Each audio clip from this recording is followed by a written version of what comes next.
Hello friend, स्वागत है आपका अपने चैनल लास्ट क्लास में। आज के इस वीडियो में सेंटर परीक्षा के लिए विज्ञान के काफ़ी महत्वपूर्ण 50 ऑब्जेक्टिव प्रश्न हम आपको बताएंगे।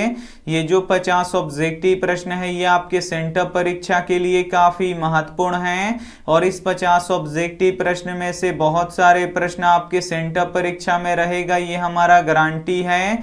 तो वीडियो को प्लीज़ आप लोग शुरू से लेके अंत तक देखिएगा और चैनल को अभी तक आप सब्सक्राइब नहीं किए हैं तो चैनल को सब्सक्राइब कर लीजिएगा और सब्सक्राइब करने के बाद एक बेल आइकन आता है तो बेल आइकन को दबा के ऑल पे कर लीजिएगा ताकि जब भी लाइव क्लास हो तो आपके पास नोटिफिकेशन पहुंचता रहे।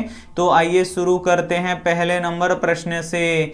तो पहला नंबर प्रश्न है कि मानव नेत्र में किसी वस्तु का प्रतिबिंब कहाँ बनता है। ए ऑप्शन है कार्निया पर, बी ऑप्शन है दृष्टि पटल पर, सी ऑप्शन है श्वेत पटल पर, डी ऑप्शन है रक्त पटल पर। तो यहाँ पे आपको बताना है कि मानव नेत्र में किसी वस्तु का प्रतिबिंब कहाँ बनता है। तो दृष्टि पटल पर बनता है, इसे आपको याद रखना है। यहाँ पे बी ऑप्शन बिल्कुल ही सही हो जाएगा। और दृष्टि पटल पर प्रतिबिंब कैसा बनता है तो उल्टा और छोटा बनता है, तो ये भी साथ में आपको याद रखना है। आइए देखते हैं अगला प्रश्न।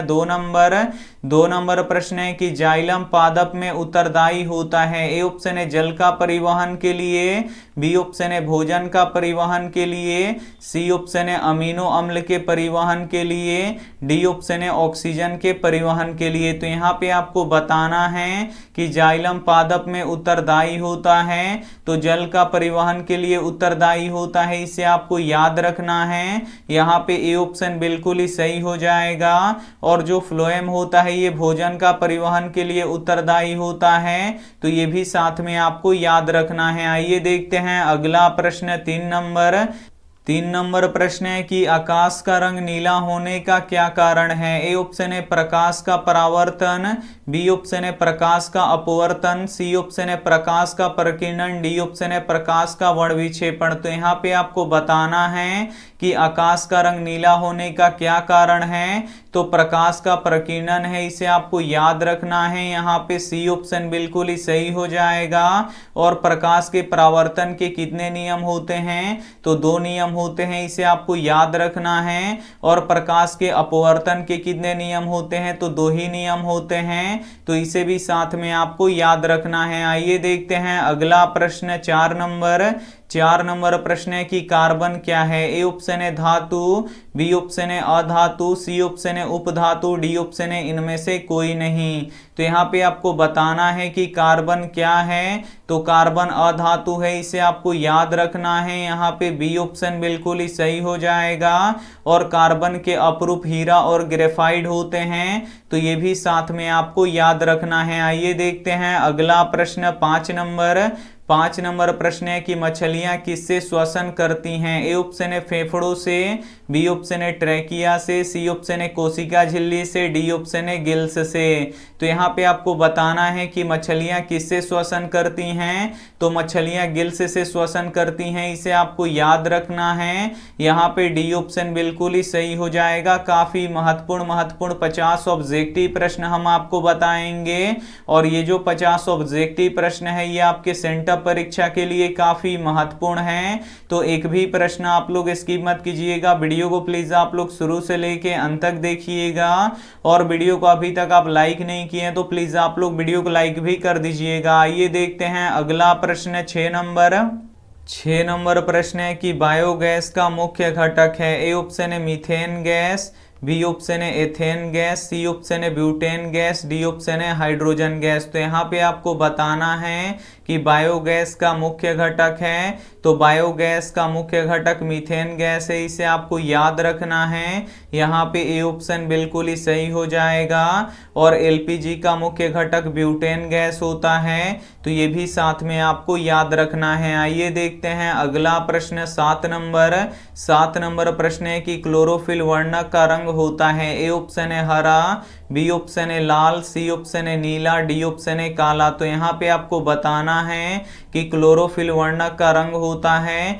तो क्लोरोफिल वर्णक का रंग हरा होता है, इसे आपको याद रखना है। यहाँ पे ए ऑप्शन बिल्कुल ही सही हो जाएगा।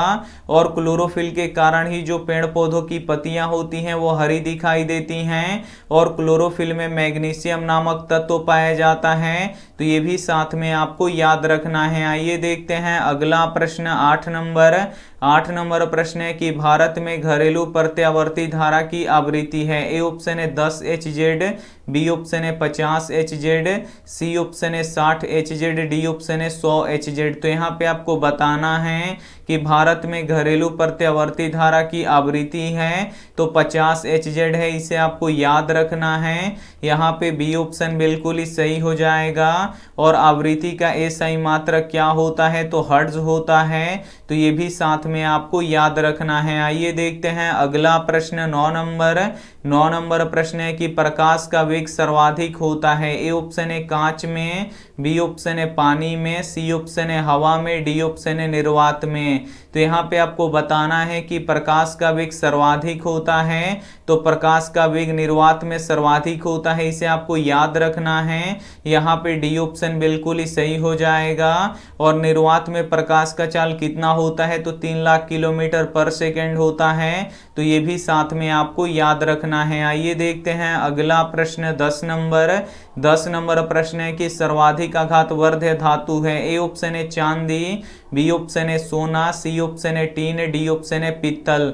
तो यहाँ पे आपको बताना है कि सर्वाधिक आघातवर्धक धातु है, तो जो सोना होता है ये सर्वाधिक आघातवर्धक धातु होता है, इसे आपको याद रखना है। यहाँ पे बी ऑप्शन बिल्कुल ही सही हो जाएगा। और विद्युत का सबसे अच्छा चालक चांदी होता है, तो ये भी साथ में आपको याद रखना है। आइए देखते हैं अगला प्रश्न 11 नंबर प्रश्न है कि ताजे दूध का पीएच मान होता है। ए ऑप्शन है 4, बी ऑप्शन है 5, सी ऑप्शन है 8, डी ऑप्शन है 6.5। तो यहाँ पे आपको बताना है कि ताजे दूध का पीएच मान होता है, तो ताजे दूध का पीएच मान 6.5 होता है, इसे आपको याद रखना है। यहाँ पे डी ऑप्शन बिल्कुल ही सही हो जाएगा।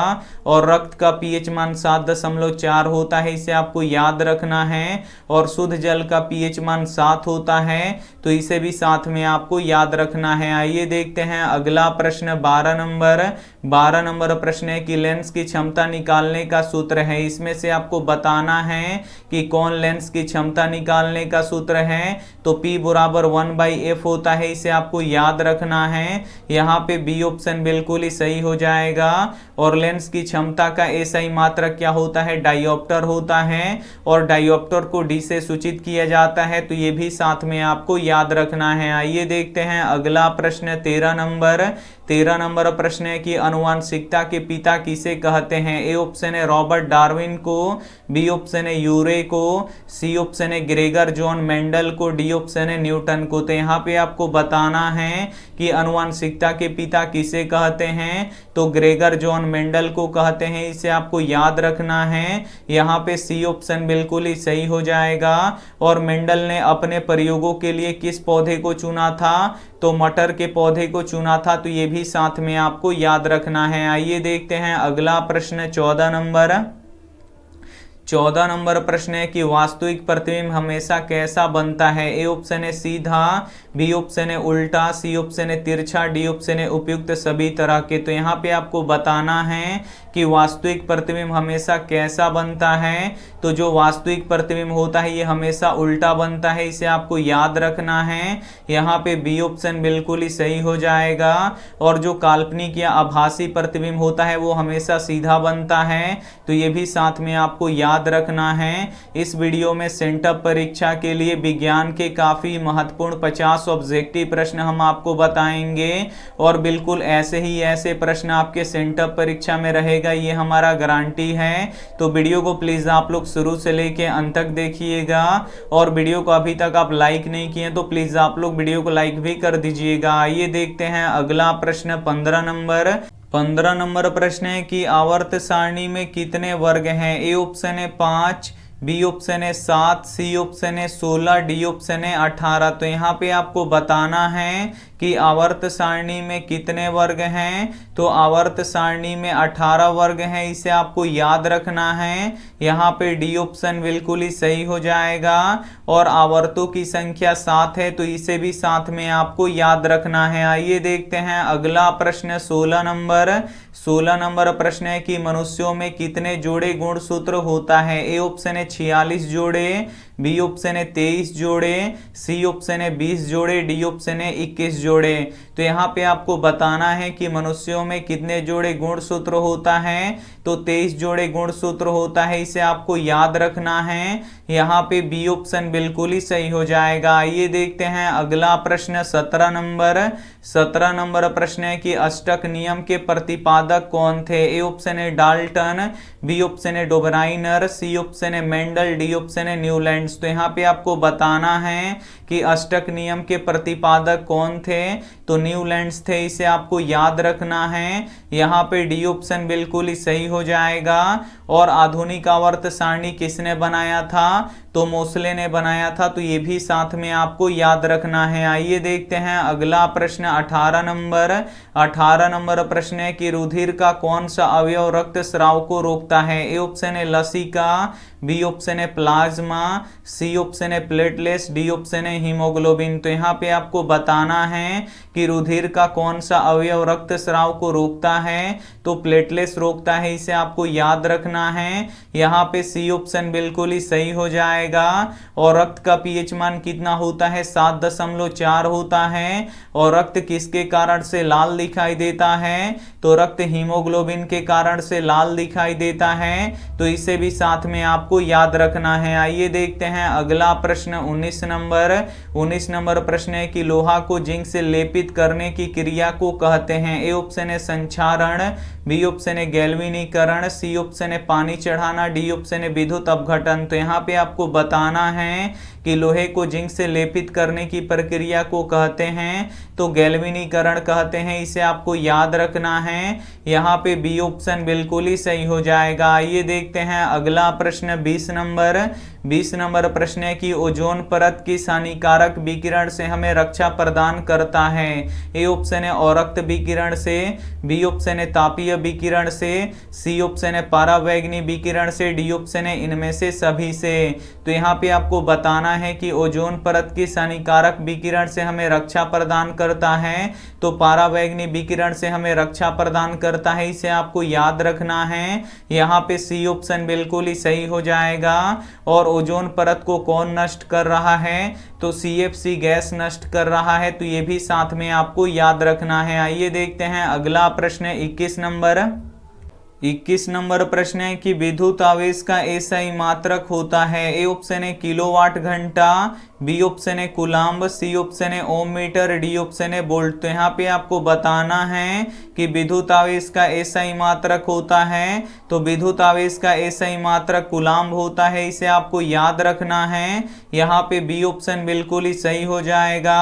और प्रतिरोधकता का एसआई मात्रक ओम मीटर होता है, इसे आपको याद रखना है। और विद्युत विभव और विद्युत विभवांतर का एसआई मात्रक वोल्ट होता है। तो ये भी साथ में आपको याद रखना है। आइए देखते हैं अगला प्रश्न 22 नंबर प्रश्न है कि कार्बन का संयोजकता कितना होता है। ए ऑप्शन है 2, बी ऑप्शन है 3, सी ऑप्शन है 4, डी ऑप्शन है 5।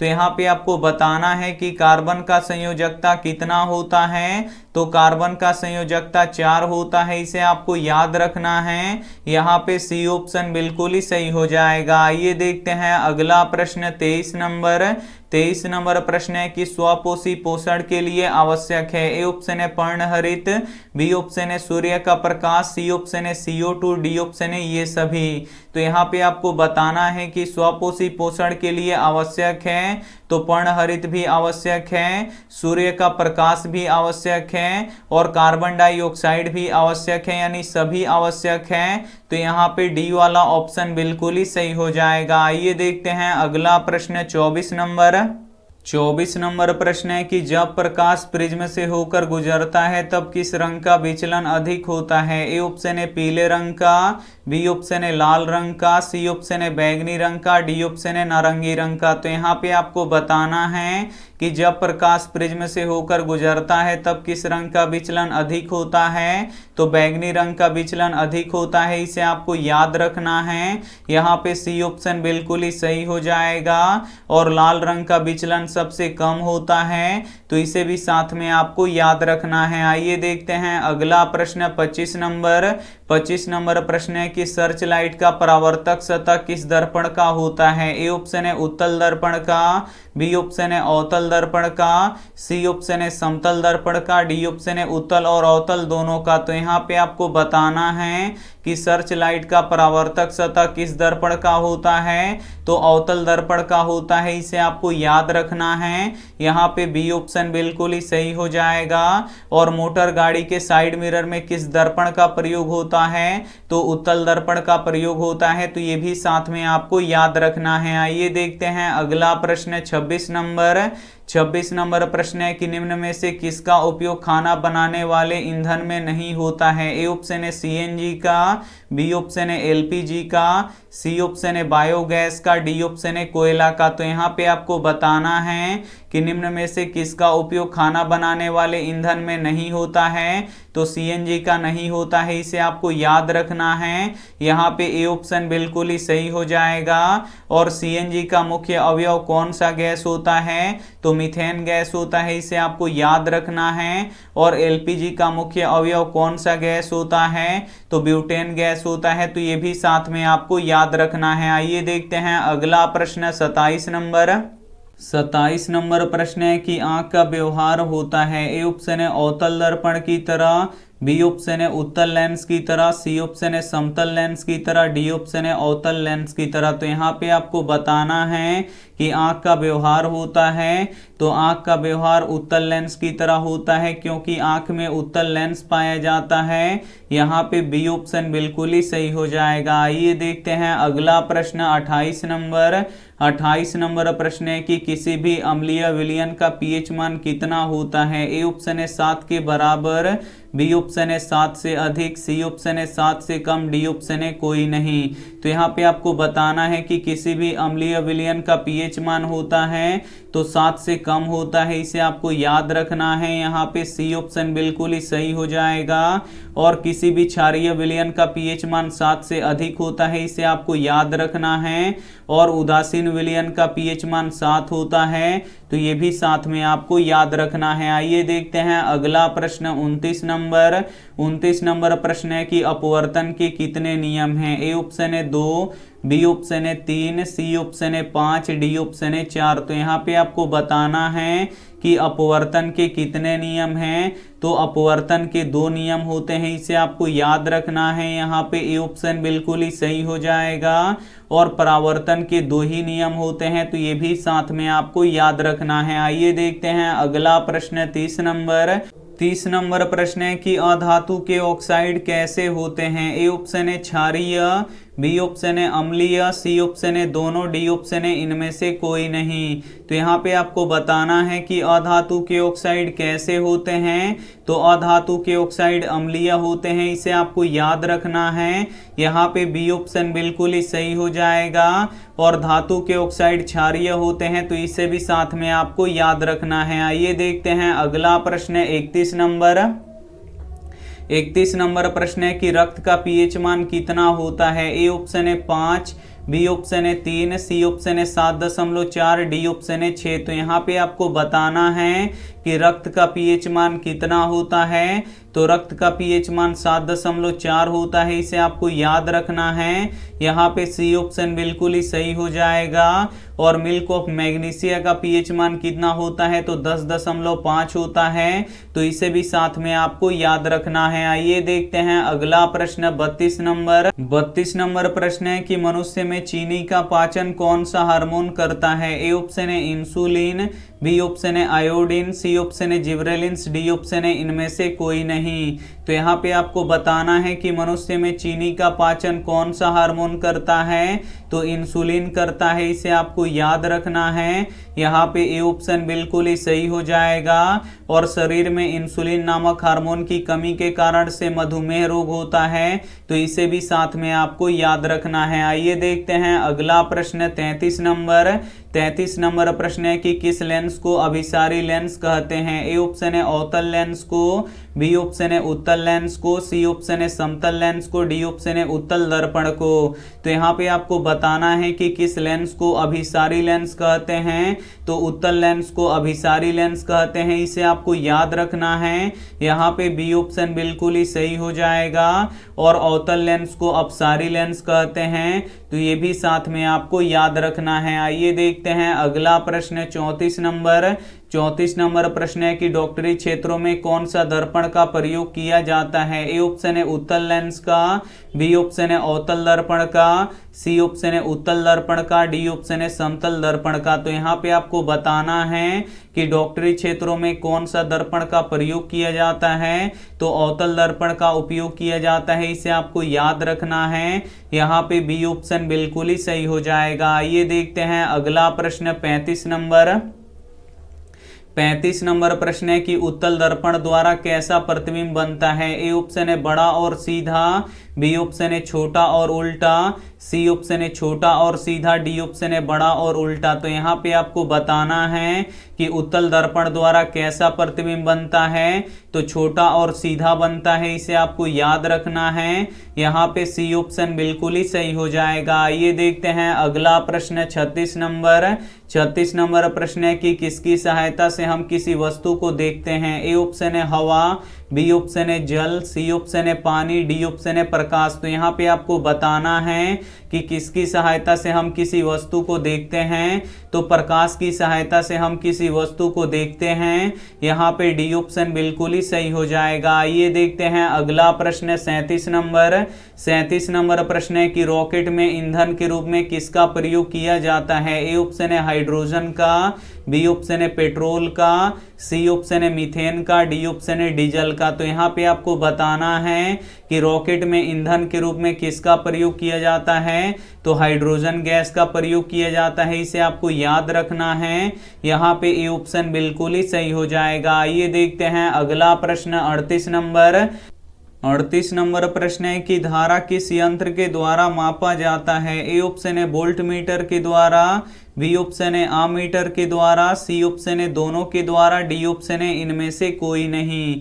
तो यहाँ पे आपको बताना है कि धारा किस यंत्र के द्वारा मापा जाता है, तो धारा आमीटर के द्वारा मापा जाता है। यहाँ पे बी ऑप्शन बिल्कुल ही सही हो जाएगा।